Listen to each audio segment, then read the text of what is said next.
గ్రహణం సంభవించినప్పుడు అందరూ చేయవలసినవి 2 పనులు. మొట్టమొదటిది భయపడకుండా ఉండడం. రెండవది శాస్త్రవిధి.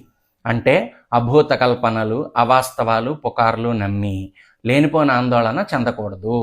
ఎవ్వరి జీవితాలు తలకిందులవ్వవు, ఎవ్వరి తలరాతలు మారిపోవు, ఎవ్వరికి రాజయోగాలు పట్టవు, ఎవ్వరికి అదృష్టం రాదు, ఎవ్వరికి దురదృష్టం రాదు. ఇది మొదటి విషయం.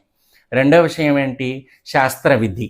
ఏ శాస్త్రం అయితే మనకి గణితాన్ని నేర్పించిందో, ఈ గ్రహణం లెక్క విధానాన్ని తెలియజేసిందో, అదే శాస్త్రం గ్రహణం వచ్చినప్పుడు మానవుడు ఏం చెయ్యాలి అనేటటువంటి విధిని కూడా చెప్పింది. సర్వమానవాళి చేయవలసిన విషయం ఏంటి అంటే పట్టు స్నానము, భగవన్నామస్మరణ, విడుపు స్నానము, ఇవి చెయ్యాలి. ఇకపోతే ఈ గ్రహణం కుంభరాశిలో సంభవిస్తోంది కనుక ధనిష్ట, శతభిషం, పూర్వభాద్ర ఈ నక్షత్రాల్లో పుట్టిన వాళ్ళు మాత్రం మర్నాడు ఉదయాన్నే శివాలయానికి వెళ్ళి లేదా మీకు తెలుసున్న బ్రాహ్మణుల దగ్గరికి వెళ్ళి బియ్యము, మినువులు దానం ఇవ్వాలి. అలాగే శక్తి ఉంటే సర్పానికి ప్రతీకగా వెండి పడగ, అలాగే చంద్రబింబానికి ప్రతీకగా వెండి చంద్రబింబము కూడా దానం ఇవ్వచ్చు. ఇది గ్రహణ శాంతి కర్మ. అయితే విదేశాల్లో ఉన్న వాళ్ళకి, అంటే ఈ గ్రహణం కనపడని చోటుల్లో ఉన్న వాళ్ళకి, యుఎస్, యూకేలో ఉంటారు, వాళ్ళకి ఈ రాశిలో పుట్టినా సరే ఏ సంబంధం లేదు. కుంభరాశిలో ఉన్న వాళ్ళు అయినా సరే ఏ సంబంధము లేదు, వాళ్ళ మీద ఏ ప్రభావము ఉండదు. ఎలా అయితే విదేశాల్లో గ్రహణాలు వచ్చినప్పుడు మనం ఏమీ పాటించకుండా ఉంటున్నామో, కనీసం పంచాంగంలో కూడా రాయకుండా ఉంటున్నామో, అలాగే ఇది కూడా.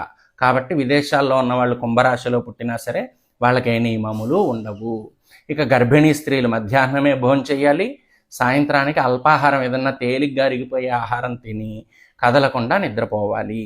ఎందుకు అంటే ఒక నెల రోజుల్లో చంద్రుడిలో సంభవించేటటువంటి మార్పులన్నీ 3 గంటల్లో సంభవిస్తున్నాయి. అంటే పౌర్ణమి, అమావాస్య, మళ్ళీ గ్రహణం విడిచిన తర్వాత పౌర్ణమి. మామూలుగా పౌర్ణమి నుంచి అమావాస్య వచ్చి మళ్ళీ పౌర్ణమి రావడానికి 30 రోజులు పడుతుంది. ఈ 30 రోజుల కాలంలో చంద్రుడిలో జరగాల్సిన మార్పు మొత్తం 3 గంటల్లో జరుగుతుంది.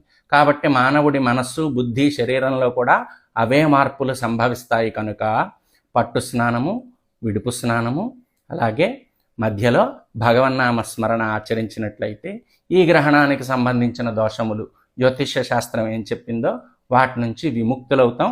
అలాగే శ్రేయస్సును పొందుతాం. దేనివలన? భగవన్నామ స్మరణ వలన. కాబట్టి లేనిపోని భయాలు, అపోహలు అవన్నీ మానివేసి చక్కగా గ్రహణ సమయంలో పట్టు స్నానం చేసి భగవంతుని పూజించి విడుపు స్నానం చేద్దాం.